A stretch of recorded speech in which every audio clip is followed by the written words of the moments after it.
அல்லாஹ் கூறுகிறான், என் அடியான் என்னைப் பற்றி எப்படி நினைக்கிறானோ அப்படியே நான் அவனிடம் நடந்து கொள்கிறேன்.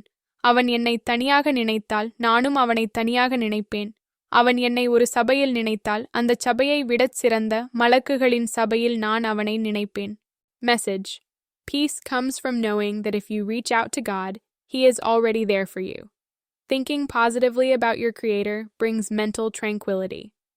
இந்த ஹதீஸ் குத்சி அல்லாஹ்வின் பெயரால் நபி ஸல்லல்லாஹு அலைஹி வஸல்லம் அவர்கள் கூறிய செய்தி இறைவனுக்கும் அடியானுக்கும் இடையிலான உறவை மிக அழகாகவும் ஆழமாகவும் விவரிக்கிறது. இந்த ஹதீஸ் நமக்கு கற்றுத்தரும் முக்கிய பாடங்கள் இங்கே. 1. இறைவனை பற்றிய நன்னம்பிக்கை, ஹுஸ்னா உஸான்.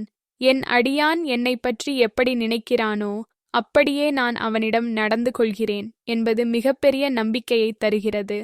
அல்லாஹ் மன்னிப்பவன் என்று நீங்கள் நம்பினால் அவன் உங்களை மன்னிக்கிறான். அவன் என் துஆவை, பிரார்த்தனையை ஏற்பான் என்று நம்பினால் அவன் அதை அங்கீகரிக்கிறான். எதிர்மறையான எண்ணங்களை விட இறைவனை பற்றிய நேர்மறையான மற்றும் உயர்ந்த எண்ணங்களே அருளை பெற்றுத்தரும். 2. தனிமையில் இறை நினைவு, ஜிக்கர் இன் சாலிட்யூட். தனிமையில் நாம் இறைவனை நினைப்பது என்பது இதயத்தின் ஆழத்திலிருந்து வரும் உண்மையான அன்பை குறிக்கிறது. நாம் தனிமையில் அவனை நினைக்கும்போது அகிலங்களின் அதிபதியான அவனும் நம்மை தனித்துவமாக நினைக்கிறான் என்பது நாம் பெறும் மிகப்பெரிய கௌரவம். மோன் சபைகளில் இறை நினைவு, ஜிக்கர் இன் கேதரிங்ஸ்.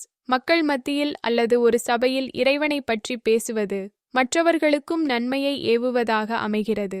இதற்கு பகரமாக அல்லாஹ் நம்மை மலக்குகளின், வானவர்களின் சபையில் பெருமையுடன் குறிப்பிடுகிறான். மனிதர்களின் சபையை விட வானவர்களின் சபை தூய்மையானது மற்றும் உயர்வானது. முக்கிய குறிப்பு: இந்த ஹதீஸின் தொடர்ச்சியில் அல்லாஹ் கூறுகிறான், அவன் என்னை நோக்கி ஒரு ஜான் அளவு நெருங்கினால் நான் அவனை நோக்கி ஒரு முழம் அளவு நெருங்குவேன்.